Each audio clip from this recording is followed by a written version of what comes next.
मध्य प्रदेश के मुख्यमंत्री डॉक्टर मोहन यादव के बेटे डॉक्टर अभिमन्यु यादव का विवाह जल्द पूर्व केंद्रीय मंत्री की भतीजी से होने जा रहा है। डॉक्टर अभिमन्यु यादव और डॉक्टर इशिता यादव का विवाह उज्जैन में आयोजित सामूहिक विवाह सम्मेलन में होगा। वहीं अब मुख्यमंत्री डॉक्टर मोहन यादव की पहल पर अलग अलग तरह की प्रतिक्रिया सामने आ रही है। नहीं, देखिए, राजनेता असल में कई लोगों के आइकॉन होते हैं। कई लोग उसको अपने आदर्श के रूप में देखते हैं। यदि वो व्यक्ति समाज में कोई उदाहरण प्रस्तुत करता है तो निश्चित रूप से उससे लोग प्रेरित होते हैं, प्रेरणा मिलती है। मोहन यादव मुख्यमंत्री मध्य प्रदेश के, वो अपने डॉक्टर बेटे की शादी सामूहिक विवाह में कर रहे हैं। एक अच्छा आदर्श में इसे मानता हूँ, इसमें आलोचना की कोई गुंजाइश नहीं है। लेकिन मेरा ये कहना है मोहन भाई से कि आपका उदाहरण निश्चित रूप से तमाम राजनेताओं को प्रेरणा देगा। लेकिन हम जब भी कोई कार्य इस तरह का करें तो हमारा मन पवित्र होना चाहिए। दिखावा या राजनीति से प्रेरित होकर जब कोई काम किया जाता तो आगे चल के उसमें अच्छी गुंजाइश नहीं रहती। तो आप अपने पार्टी से अलग हटके बात करो, पर क्योंकि पार्टी दल में है हम लोग तो करनी ही चाहिए। आप अपने दल के लोगों को भी प्रेरित करें। अभी तमाम बड़े नेताओं ने बड़ी नरेंद्र सिंह तोमर ने बड़ी भारी ग्वालियर में अपनी बेटी की शादी करी। कई राजनेताओं ने इतनी बड़ी भव्य राजाओं की तरह करी। तो मैं और हमारे साथी अपने दल में इस बात की कोशिश करें कि एक उदाहरण है, इसको फॉलो करने से निश्चित रूप से वो लोग जो हमें आदर्श मानते हैं उनके मन में भी ये हो कि नहीं, हम भी एक समान है। नहीं तो कई लोग कर्ज लेके बड़ी शादी का दिखावा करते हैं। तो मैं समझता हूँ कि इसमें साधुवाद देना चाहिए और मैं समझता हूँ कोई आलोचना की गुंजाइश इसमें किसी को भी नहीं होना चाहिए। अब असल में क्या है, हम लोग हिंदू धर्म वाले सनातन धर्म मानते हैं, ये मानते वो मानते, इसलिए फेरे, ये पंडित और जो चढ़ावा बच्ची को उसके आगे भविष्य के लिए, ये तमाम सारी बातें उस सनातन धर्म की विवाह परंपराओं में है।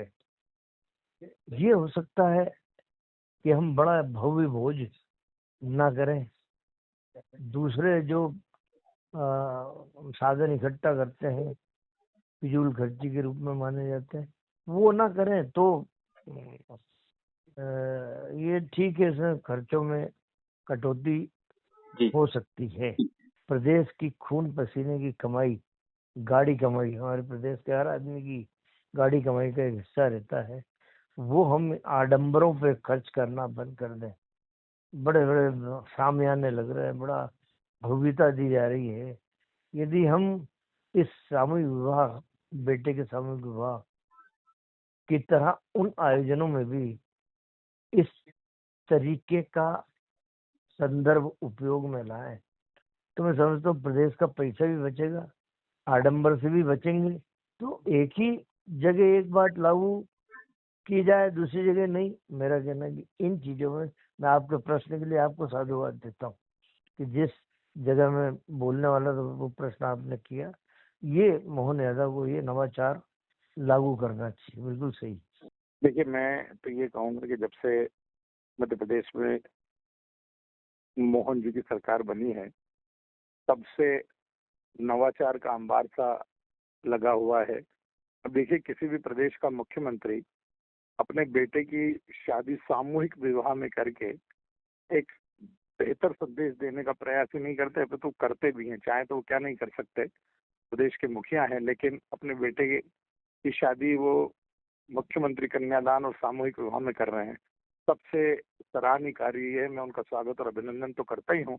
लेकिन कांग्रेस ने उनका स्वागत करते हुए कहीं न कहीं अपने आचरण के हिसाब से उन पर एक सवाल खड़ा किया है जैसा कि आप बता रहे हैं कि सरकारी कार्यक्रमों में भी, लोकार्पण में भी, भूमि पूजन में भी, इनमें भी थोड़ा सा खर्चे का और उसका ध्यान रखा जाना चाहिए। मैं नहीं समझता कि लोकार्पण अगर किसी चीज का हो रहा है तो लोकार्पण मतलब उस बड़ी चीज को तैयार करके जनता को लोकार्पित करना। और जब लोकार्पित करते हैं तो लोकार्पित लोगों को करते हैं, तो वो सारे लोग वहां पर एकत्रित होते हैं, इतने सारे लोग आते हैं, तो उसमें डोम लगता होगा, उसमें मंच लगता होगा, उसमें माइक लगता होगा। मुझे लगता है कि ये इतनी छोटी छोटी बातों को भी अगर वो अपव्यय समझते हैं तो मुझे नहीं लगता कि इसके अलावा तो कुछ होता नहीं है। मुझे तो नहीं लगता। भूमि पूजन अगर किसी चीज का होता है तो लोगों को बताना भी आवश्यक है कि हम आपके लिए क्या करने वाले हैं, हमारा एजेंडा क्या है, आपने हमको चुन करके भेजा है तो हमने क्या किया। ये चीजें बताने के लिए लोग तो चाहिए, पब्लिक तो चाहिए, और पब्लिक अगर आएगी तो उसके लिए छांव भी चाहिए, उसके लिए छत भी चाहिए, उसके लिए म्यूजिक भी चाहिए, उसके लिए साउंड भी चाहिए। मुझे लगता है कि इन अगर छोटी छोटी बातों पर कहीं ना कहीं कांग्रेस को सिर्फ सवालिया निशान खड़ा करना है तो उसका तो कोई जवाब नहीं हो सकता। लेकिन हाँ, ये बात जरूर है कि माननीय मुख्यमंत्री जी ने ये जो कार्य किया है ये सराहनीय है, और निश्चित रूप से उनको देख करके कई सारे लोग उनसे इंस्पायर भी होंगे, और हम सब लोगों को सीखना भी चाहिए कि शादी अगर हो सकती तो ऐसे सादगीपूर्ण तरीके से भी हो सकती है। और रही कांग्रेस की बात, तो कांग्रेस ने जो उनका स्वागत किया है, इसलिए मैं कांग्रेस का स्वागत करता हूँ कि इस तरह की सकारात्मक पहल में अगर आप सुझाव के साथ साथ अपना समर्थन भी देंगे तो निश्चित रूप से समाज आगे भी बढ़ेगा, और हम सब मिलकर के एक बेहतर मध्य प्रदेश और एक बेहतर राष्ट्र की कल्पना कर सकते हैं।